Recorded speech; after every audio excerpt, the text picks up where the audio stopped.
beauty entrepreneurs. Balik lagi di acara Beauty Biz Talk dan kita akan belajar tentang branding dan juga bisnis kosmetik. Nah, kali ini kita kedatangan tamu spesial banget. Beliau ini adalah founder skincare dan juga seorang dokter. Nah, teman-teman kalau aktif di sosial media pasti familiar banget dengan kata Markuncrit. Ya. Siapa lagi kalau bukan Dr. Ika. Hai semuanya. Wah seru nih. Mau ngomongin apa nih kita? Thank you banget ya. Biasanya kan kita kan nyantai-nyantai ya. Kali ini kita agak ngomongin serius sedikit ya kan. Serius. Kayaknya agak serius gitu ya. Oke, serius. Karena kita mau ngomongin bisnis ini ya kan. Kalau boleh tahu nih kasih bocoran sedikit nih. Drica ini sebenarnya udah berapa lama sih, Dok? Drica itu mulai di tahun 2021 awal. Oke, Pertama kali produknya muncul. Tapi nama Drica sendiri sudah di tahun 2020. Oh, udah lama juga berarti ya. Ini apa sih asal usulnya kok bisa ketemu nama Drica, apa karena Dokter Ika namanya gitu atau gimana? Bermula itu sebenarnya saya main TikTok kan. Jadi main TikTok ini cuma buat lucu-lucuan karena TikTok ini bagi saya itu sesuatu yang seru ya, dubbing suara gitu kan, lucu-lucuan. Nah satu saat kok mulai edukasi dan diterima gitu ya, dan banyak banget waktu itu followernya, hitungannya buat saya waktu itu banyak banget. Dan akhirnya saya mikir, wah udah mulai dikenal nih gitu ya. Jadi kalau misalnya mau punya produk sendiri pun kayaknya pakai nama yang lebih mudah aja diingat karena Dokter Ika, Drica, oke lah masih masuk. Nah tapi waktu itu tuh sempat mau pakai Drika, jadi Dokter Ika disambung gitu. Tapi karena secara feng shui nama itu orang tua bilang nggak boleh 5 huruf kalau nama bisnis gitu ya, nama merek katanya nggak bagus gitu jatuhnya itu kalau hitungan di feng shui itu di kelingking. Jadi bagus hitungan nama itu jatuh di jempol. Ini kata orang tua saya. Jadi 6. VERRA. Berarti gak boleh ya? Harus tambah 1. Kan ada nama panjangnya. Oh iya benar. Tapi itu buat bisnis ya. Jadi jatuh di jempol itu hidup artinya. Jadi ya waktu itu males banget nyari nama lagi gitu kan. Seharusnya kan nama merek biasanya dari ada filosofinya apa gitu. Tapi ya itu dia karena saya pengen mudah dikenal aja. Drika ya punya Dokter Ika gitu. Tapi waktu dibilang nggak boleh 5 apa ya gitu. Terus saya mikir sudah Drica aja pakai CH gitu. Jadi nama saya kan Maria Francisca. Jadi ada C-nya kan. Nah makanya pas Drica itu kan tetap aja 5. Makanya udah deh kasih H Drica gitu. Oke. Sesimpel itu. Sesimpel itu. Tapi cepet berarti tuh ya bikin pas ketemu namanya waktu itu ya. Iya sih. Jadi itu impian saya di tahun 2018 ya. Ya, jadi saya menulis buku Dream Book ya. Pas mau tahun baru. Di situ ada satu poin saya mau punya brand skincare sendiri, saya bilang gitu. Dan terwujud 2 tahun kemudian. Yes. Langsung buat nama tuh. Buat udah daftar haki ya, udah daftar gitu. Buat badan hukum. Jadi itu semua sudah ada tapi produknya belum ada. Oke, jadi semua legalitas diurus duluan, produknya nanti. Yes, karena saya mikir kalau mau bisnis, saya mau yang bener dulu. Apa nih yang perlu dipersiapkan gitu kan. Jadi siapin aja dulu semua, terus nggak ada modal. Oke. Nah modalnya dari mana waktu itu ya? Waktu itu kan kalau mungkin kalau Mbak Vera sendiri nyaranin ke klien mungkin ya, modalnya berapa sih buka skincare gitu kan pasti udah sebutin angka, wah mundur deh, nanti dulu deh gitu kan.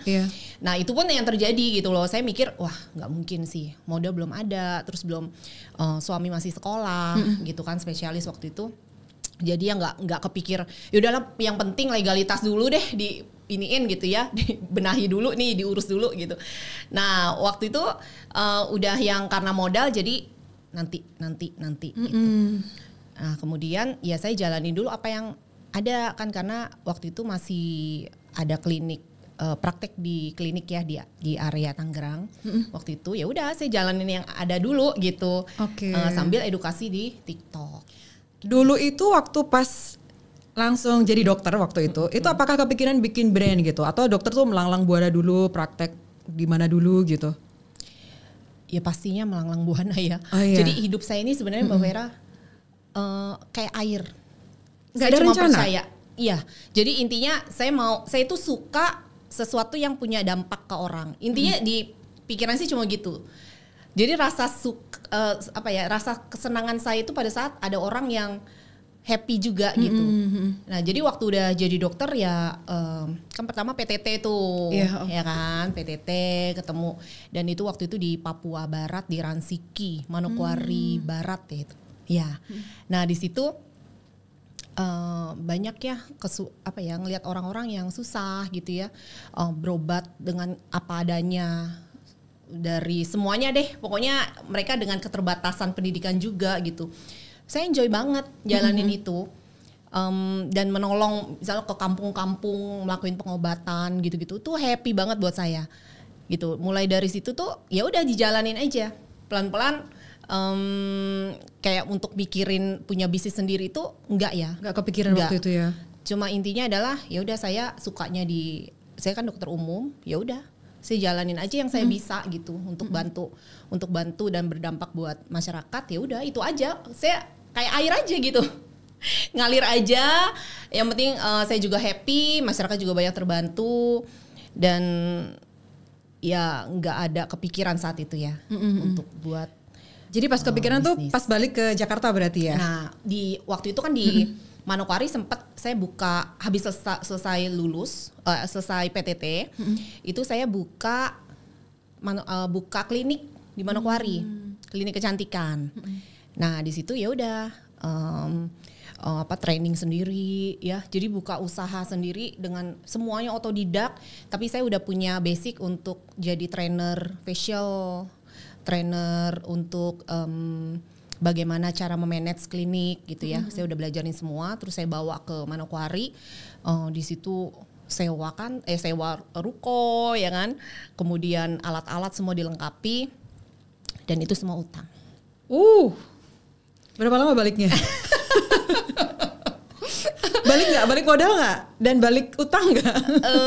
Ketutup nggak? Ya kalau ditanya sekarang nih. Waktu itu? Dulu sampai kliniknya tutup pun masih ada utang. Oh wow. Tapi saya bersyukurnya klinik itu ada, bisa membiayai saya dan anak-anak. Oke. Karena suami itu kan sekolah. Suami sekolah kan nggak bisa dapat penghasilan kan. Jadi semua saya yang urus untuk penghasilan itu, dan walaupun masih ada utangnya sama orang tua sih. Jadi kalau sama orang tua hitungannya utang gak bisa langsung lunas ya? Gak bisa.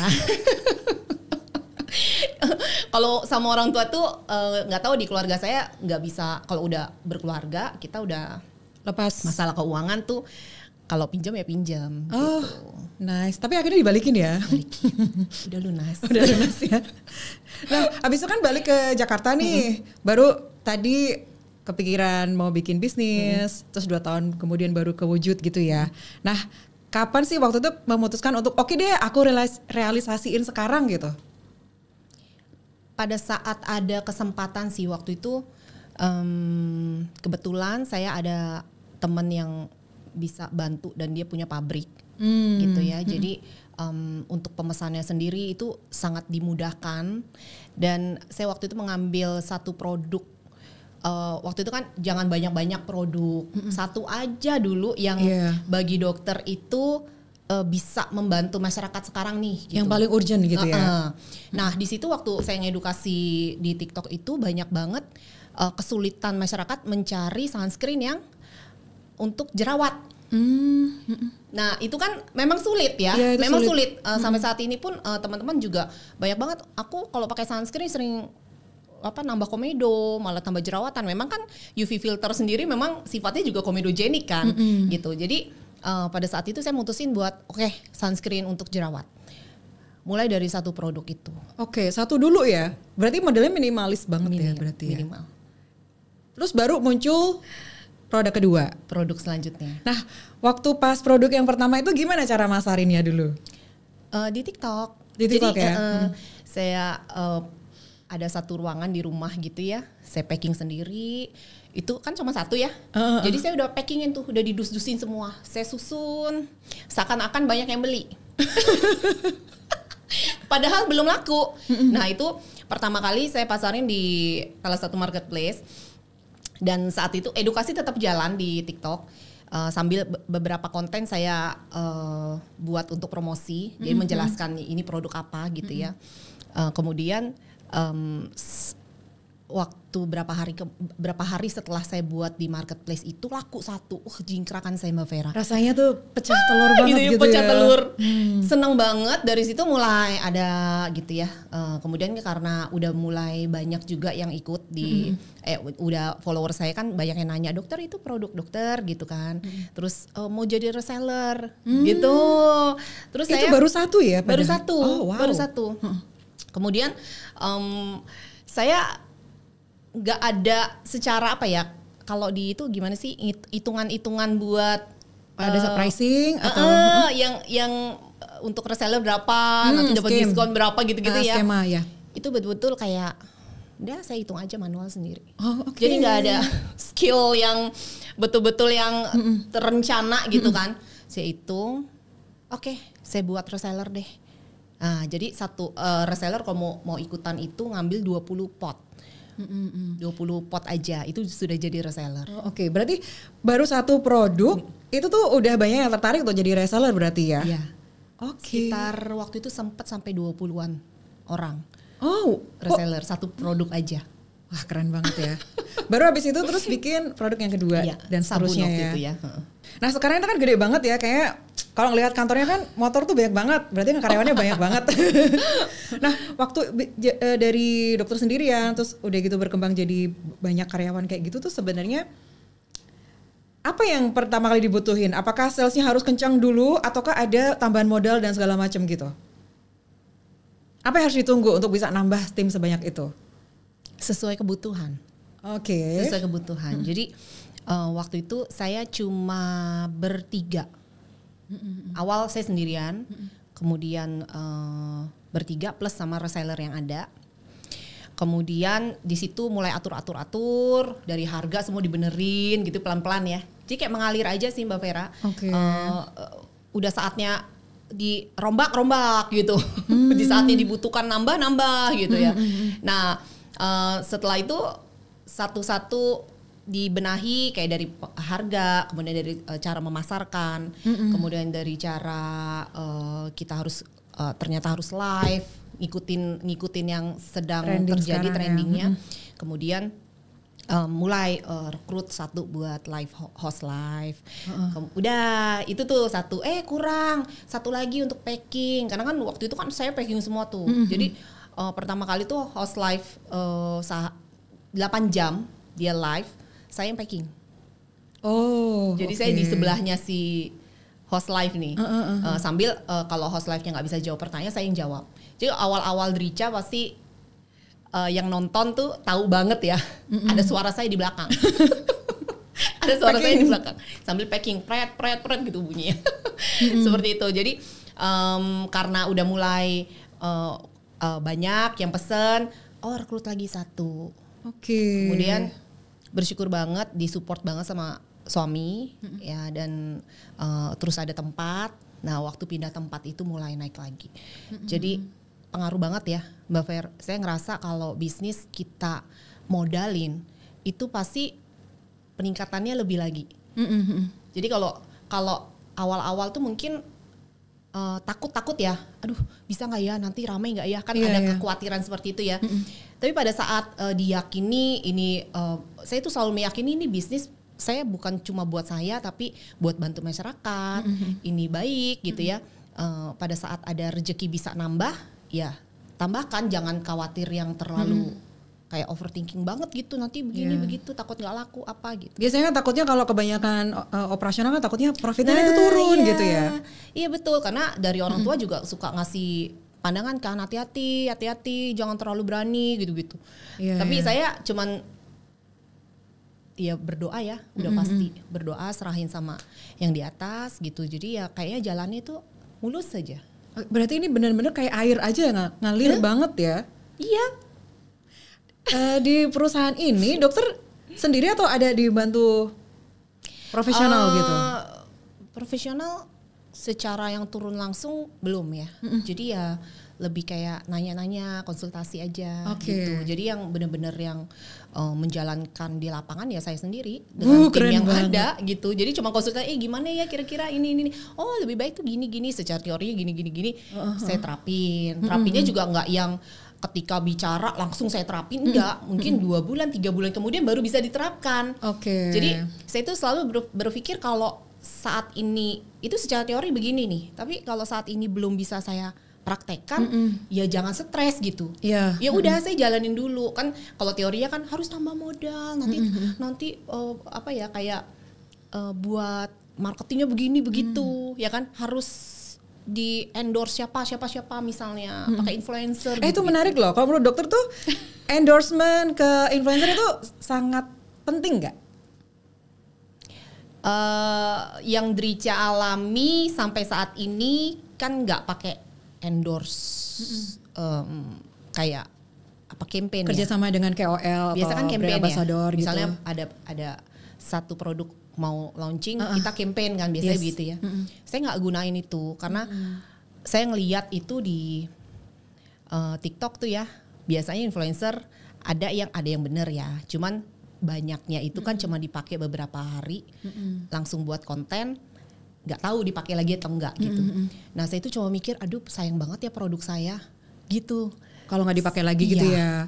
Terus dibuang, disia-siain tuh saya rasa kalau ada sayang. orang yang endorse di TikTok tuh berarti dasarnya apa? Mereka emang pengguna berarti ya?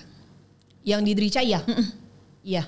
Oh dia pakai benar-benar. Dia pakai, abis itu baru saya endorse. Jadi kalau misalnya saya pakai, saya cocok, baru bisa endorsement. Iya. Oke.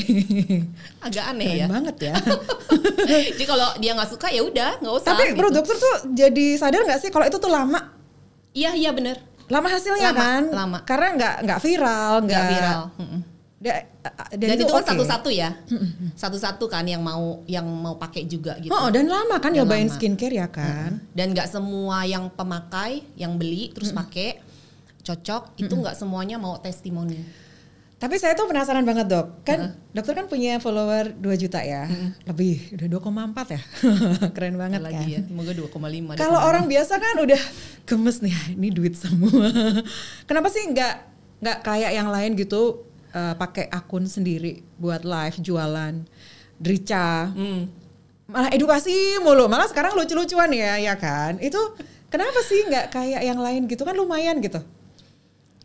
Ya itu karena saya dokter Mbak Vera, jadi saya harus menjaga integritas itu karena pada dasarnya dokter punya tugas untuk mengedukasi. Kalau saya campur aduk dengan bisnis itu jadi masyarakat tuh akan menilai itu lain ya, lain, dan akan kepercayaan mereka nggak sebaik saat ini.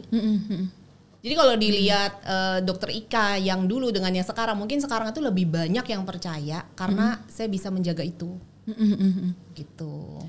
Padahal 2 juta, 2,4 ya. Iya. Jadi tuh ada brand akun Drica Pusat itu jualan sendiri gitu kan. Kemudian Dokter Ika itu tetap sebagai dokter yang edukasi aja. Gimana sih dok? Kan ini kan ada batasan nih. Karena jadi dokter itu kayak gak ada keleluasaan gitu buat endorse produk sendiri atau jualan gitu. Nah jadi untuk tumbuh si brand ini tuh strateginya gimana nih buat Drica bisa? Saya yakin sih pada saat saya dengan tulus mengedukasi, memberitahukan cara perawatan yang benar, itu pasti orang akan tanya, dokter ini punya produk nggak ya? Yeah. Itu yang saya yakini gitu ya, karena saya kalau ngelihat orang juga, ini orang baik banget ya, dia ada bisnis apa ya gitu misalnya, atau pada saat dia mempromosikan produknya misalnya cuma 1 kali 2 kali doang tuh langsung yang wah saya suka nih orang ini bagus gitu ya, baik gitu. Itu satu ya. Yang kedua itu karena kalau misalnya ya itu tadi, kalau saya campur adukan itu kepercayaan pasti akan berbeda karena ini kan membawa profesi ya, beda ya.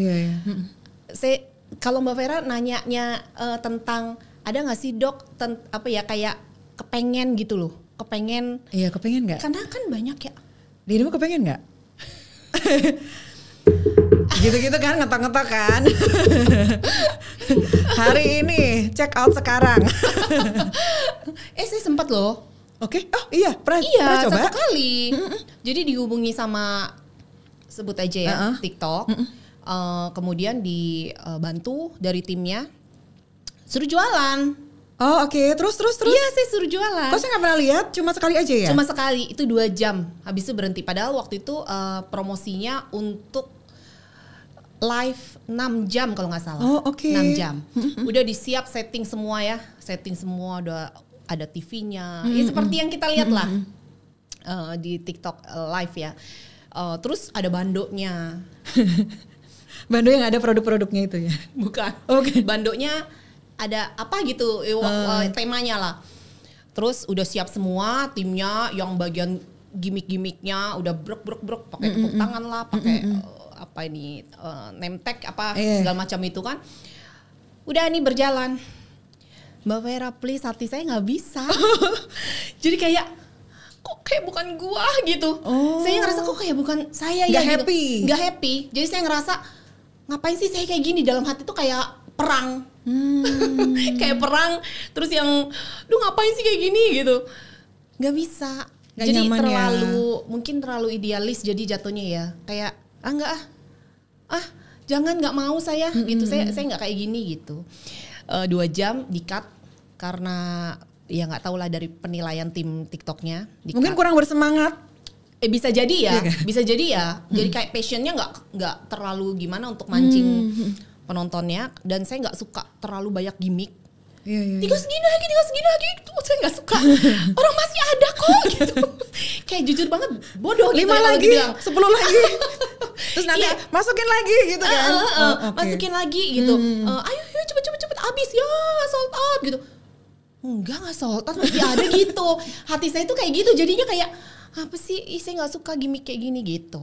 Makanya di-cut terus coba lagi nanti ya dok gini gitu. Dah dari situ saya nggak hubungin lagi. Dan saat itu udah sadar saya nggak nyaman, terus nggak lanjut lagi berarti ya? Nggak, udah. Padahal dari timnya itu akan support terus. Terus tinggal bagaimana saya kan. Terus saya bilang nggak usah. Tapi kalau saya lihat sendiri, kalau live-nya Drica itu juga saya gemes sih liatnya. Kenapa? Niat jualan nggak sih? Ya kan? Jadi kan kalau kita ngelihat dari frontliner dokter itu kan Drica itu kan kayak orang edukasi aja gitu. Iya. Ya kan? Nggak yang hard selling gitu. Jadi mungkin ya kalau orang biasa jualan kan kayak gemes gitu loh. Ayo dong yang gitu kan. Apakah memang SOP-nya kayak gitu ya dari Drica sendiri? Iya sih Mbak. Jadi kalau misalnya mereka terlalu berlebihan, malah saya jangan kayak gitu. Gitu. Awal-awal kan saya atur semua kan. Cara mereka ngomong ke klien. Saya nggak suka yang overclaim. Jadi dari awal tuh memang sebelum overclaim saat ini merebak ya. Itu udah saya bilang nggak boleh kayak memutihkan apa segala macam, nggak boleh. Udah tahu standar-standar yang memang harus dihindari dalam penyampaian, itu udah dikasih tahu ke host live-nya. Terus kalau tentang skincare ini saya juga kasih tahu mereka nggak segampang itu buat orang nanya kulit aku beruntusan, aku pakai etalase berapa gitu. Terus nggak bisa kamu langsung etalase 5, etalase 3 gitu, nggak bisa. Saya bilang harus tanya dulu beruntusannya tipe apa, kamu komedoan atau beruntusan radang gitu. Jadi host live-nya memang diajarin, dikasih tahu bahwa kalau yang beruntusan itu kan artinya ada masalah penyumbatan pori. Kalau yang masalah peradangan itu ada iritasi mungkin atau kulitnya jadi kering. Penanganannya berbeda, nggak bisa langsung to the point nunjukin. Kan enak dong kalau hard selling kan. Aku gini, pakai ini, udah cepetan beli, pakai ini gitu ya. Ya itu ya cepet. Iya, tapi nggak bisa. Kalau skincare sebenarnya nggak bisa gitu. Makanya saya kasih arahan untuk kita jualan nggak apa-apa, lambat nggak apa-apa, tapi orang yang beli, orang yang pakai itu benar-benar yang terselamatkan lah istilahnya. Merasa ada gunanya pakai skincare gitu ya, bisa membuat kulitnya lebih sehat gitu. Kan jujur kan saya lihat emang bagus ya sebagai orang yang pernah di dermatologi ya. Kalau boleh tahu apakah timnya itu ada training khusus dari dokter gitu yang setiap hari, setiap minggu role play dan segala macam gitu dok? Sampai Maksudnya kalau tiap minggu, tiap bulan tuh enggak. Jadi waktu mereka masuk itu ada training khusus, di situ diajarin basic ya, skin barrier, kemudian kulit itu seperti apa, anatominya, kemudian produk-produk kita apa aja. Nah itu diajarin semua, kemudian mereka ikutin seniornya, terus sambil diajarin lagi kalau ada salah gitu ya, dibenerin lagi. Nah setelah itu ya udah berjalan, tapi yang paling penting buat saya itu mereka pakai produknya Drica. Itu yang buat saya nggak boleh. Jadi pada saat udah masuk karyawan baru itu udah di training, seminggu kemudian kan ada tuh ya Mbak 3 hari berhenti. Karena nggak kuat? Nggak tahu, pokoknya kenapa gitu. Jadi kita ngasih produknya setelah seminggu biasanya. Seminggu masuk dia oke, kita baru kasih produk. Nah itu dilihat dari kebutuhan kulitnya, jenis kulitnya, dan di Drica memang setiap bulan ada tunjangan skincare gitu. Jadi mereka tuh pakai. Nah itu luar biasa. Saya lihat sampai sekarang. Saya lihat sampai sekarang. Mereka tuh benar-benar jujur. Apa ya, waktu nge-live itu benar-benar ngasih tahu. Misalnya ada kondisi kulit seperti ini tuh mereka akan ngomong tuh yang benar gitu. Nggak berlebihan. Kemudian karena mereka ngerasain ya. Itu yang penting. Jadi waktu mereka ngerasain sendiri sambil belajar itu lebih cepat masuk. Ini benar banget loh. Jadi semua orang yang di perusahaan itu udah ngerasain, tahu tentang product knowledge, feature-nya, terus pada saat dia pemakaian itu seperti apa yang dia rasain, terus hasilnya kayak gimana, dia tahu banget ya. Tahu banget. Ini loh sebenarnya kuncinya. Contek ya rahasianya. Nah kalau boleh tahu nih Dok, kan tadi kan dokter sempat cerita nih ada penambahan tim kayak gitu kan. Nah jujur, apakah modal dokter butuh dari eksternal gitu nggak sih, ataukah nunggu profit terus dicemplungin lagi ke perusahaan profit atau utang gitu? Bersyukur banget nggak utang. Jadi ini bisnis ini nggak ada hutang sama sekali ya? Wow, sehat banget ya. Nggak ada. Tapi ada kepikiran nggak kalau misalnya suatu hari nanti ini kan eranya nih anak-anak Gen Z kan ada yang chip in gitu ya, ada yang funding gitu kan. Dokter nggak tertarik kayak gitu? Untuk saat ini belum sih Mbak. Jalanin dulu deh sendiri. Jalanin dulu ya. Oke. Karena kan biasanya kalau ada yang funding kan langsung gebyar gede gitu ya. Iya. Terus dokter nanti bisa flexing gitu kan? Nggak mau.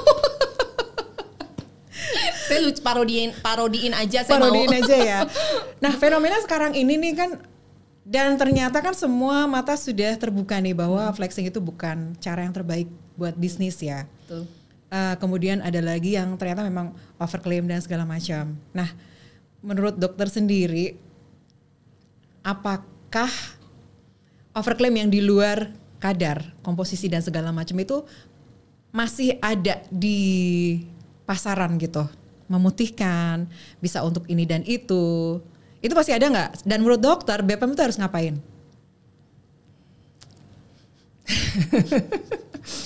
Oke, ini pertanyaan yang bagus banget ya. Jadi kalau tentang overclaim, memutihkan segala macam masih banyak banget Mbak Fer. Masih banyak ya. Masih banyak banget, dan ini menjadi PR udah dari tahunan sebelum saya edukasi juga kali ya. Itu jadi satu PR besar sebenarnya buat Indonesia khususnya.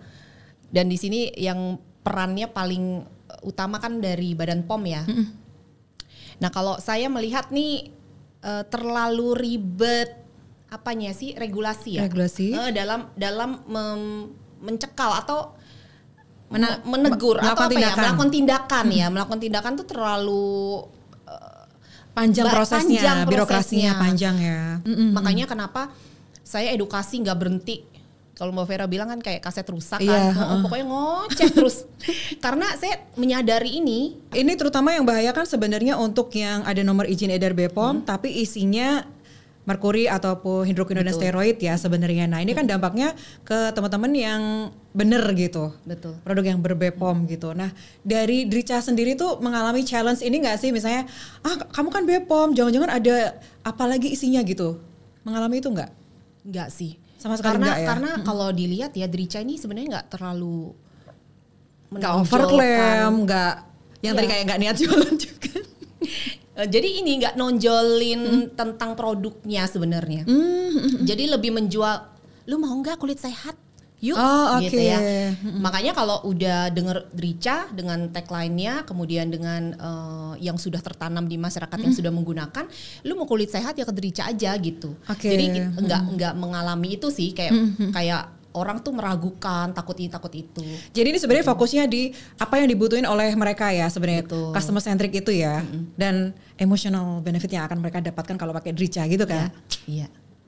Pasti belajar di mana nih? Belajar di mana? Kita kan sekarang kan ada fenomena Doktiv ya yang sangat-sangat membantu sebenarnya kan untuk membuka manakah yang overclaim dalam hal kadar ya. Kalau overclaim kan sebenarnya artiannya luas kalau di aturan BPOM itu kan. Tapi kita fokus di kadar yang tidak sebenarnya gitu.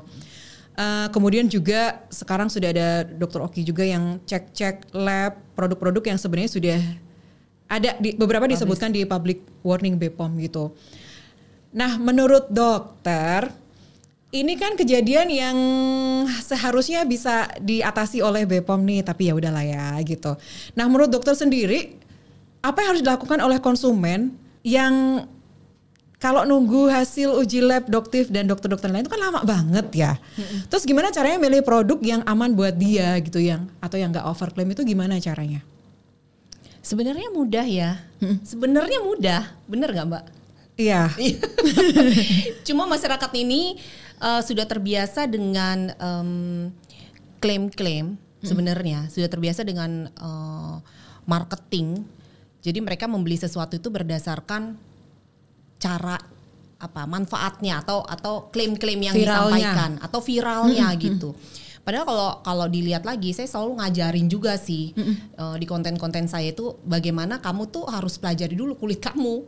Iya dong, jenis kulitnya apa, cari dulu mulai sabunnya, sunscreennya, pelembabnya. Nah untuk nentuin brandnya sendiri, ya tergantung nih. Masalahnya bisa terjebak dengan orang-orang yang penjual-penjual nakal ini kan, itu kan karena marketingnya mereka. Ya kan, atau mereka jadi viral terus kalian ikut-ikutan gitu. Padahal kalau lihat lagi, ini saya mau cari brand apa ya, itu kan udah jelas ya. Kayak misalnya contoh kita datang ke minimarket atau ke tempat penjualan kosmetik gitu, oh sabun yang mana, sunscreen yang mana, pelembab yang mana. Atau kalau mau lihat di online juga ya diperhatikan cara penjualnya menyampaikan gitu, itu kan udah jelas ya, kayak bisa memutihkan terus mamer-mamerin kulitnya yang putih, yang berlebihan gitu kan, sebenarnya udah ada clue-cluenya di situ. Kemudian juga kalau misalnya ada marketing-marketing yang membuat sesuatu gimmick-gimmick, itu kan sebenarnya bisa dipelajari gitu. Jadi kalau dilihat dari brand mana yang harus dipercaya, ya sekarang agak-agak karena overclaim ini yang sudah dibuktikan secara data sama Doktiv ya. Jadi masyarakat nih kalau saya lihat tuh lebih takutnya kok ternyata overclaim ya gitu ya kan. Sebenarnya itu hanya teguran sih kalau bagi saya. Dan mungkin teman-teman juga memikirkan overclaim ini oke, itu penipuan, tapi lebih ke kalian udah pakai ini, kalian udah beli, pakai uang kan itu ya. Terus terbukti overclaim. Nah, dipelajarinya lihat kadarnya berapa, masih berguna nggak buat kulit aku. Misalnya dia klaim 10%, ternyata dicek ada 4%, contoh ya. Ya udah itu masih ada gunanya kok. Gitu kan ya Mbak ya. Betul. Jadi ya kamu daripada kamu buang, kamu pakai, nggak apa-apa gitu. Nah, tapi kalau misalnya memang nggak ada gunanya, benar-benar cuma air terus kamu pakai juga udah berbulan-bulan memang nggak ada efektivitasnya ya kamu ganti aja. Atau juga sebenarnya skincare itu juga bukan air juga ya kan? Iya, pasti ada formulasi lainnya lah gitu. Jadi mungkin memang dari masyarakat tuh ada reaksi yang berlebihan dan juga ada reaksi yang bijak ya sebenarnya.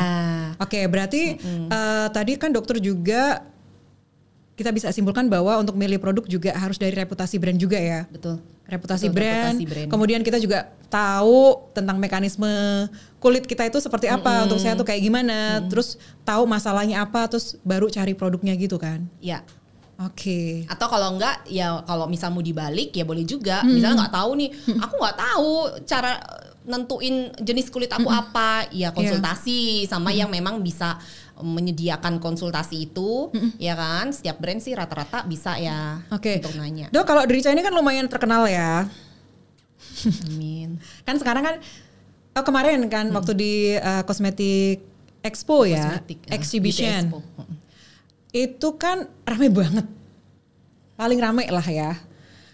Nah itu kan berarti Drica itu nggak terpengaruh sama sekali dengan kecurigaan konsumen itu yang tadi kepercayaan itu kurang gara-gara ada overclaim dan ternyata juga ada label BPOM tapi isinya berbahaya gitu. Nah saran dokter nih buat teman-teman yang lain yang terkena dampak, terutama buat brand-brand baru ya yang baru launching, mereka udah berusaha sekuat tenaga untuk edukasi juga, kemudian juga udah uji-uji lab juga.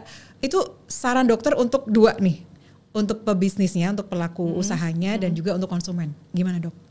Kalau untuk pelaku usaha sih saya rasa kalau kalian itu memang jalannya benar nggak usah panik ya. Kan saya lihat kan belakangan kan kayak orang panik nih. Periksa-periksa terus nunjukin takut gitu loh. Saya rasa nggak perlu karena brand-brand besar yang lainnya juga biasa-biasa aja. Bener kan? Benar-benar. Ya biasa-biasa aja orang kita bener gitu. Jalan kita bener jadi nggak usah terlalu ketakutan.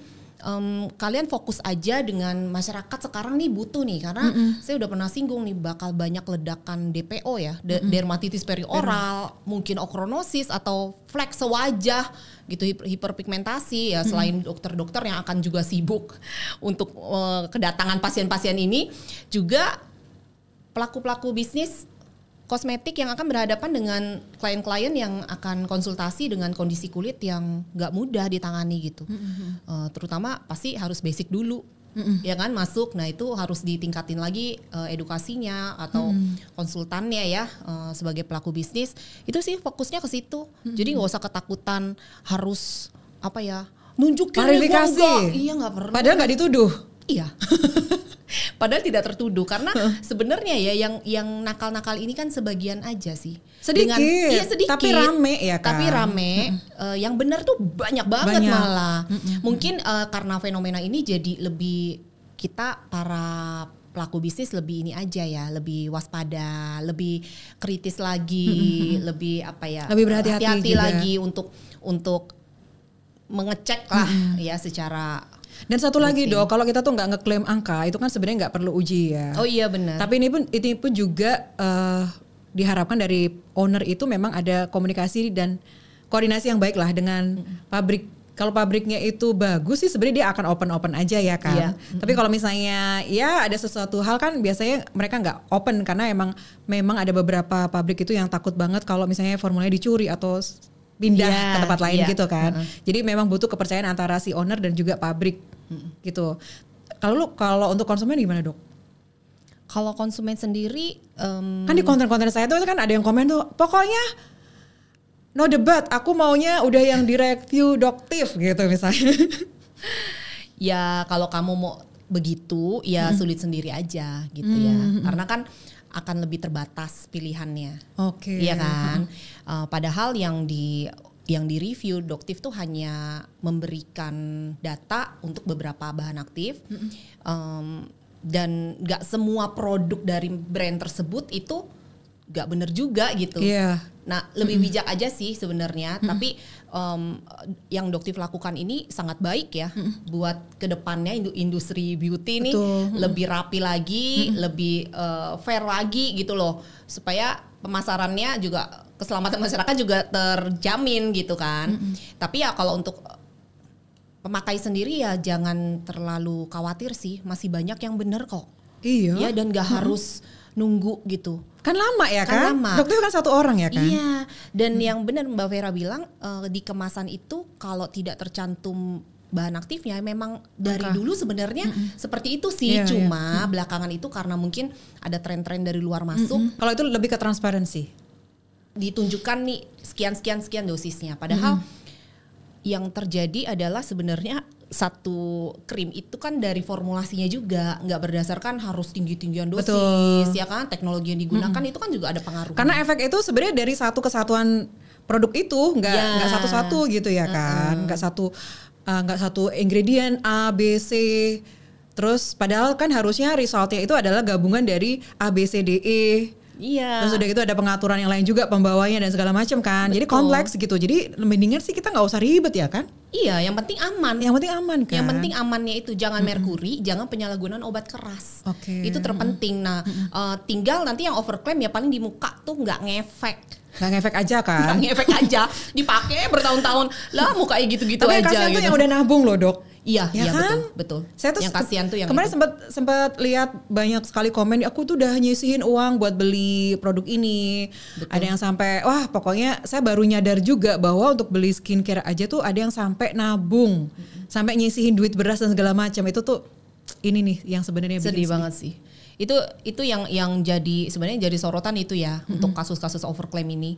Kasian apalagi yang cara memviralkan cara marketingnya diviral-viralin terus orang ngerasa wah ini dewanya ini bagus banget nih skincare padahal zong misalnya. Padahal zong ya. Oke. Nah, ini terakhir nih, Dok.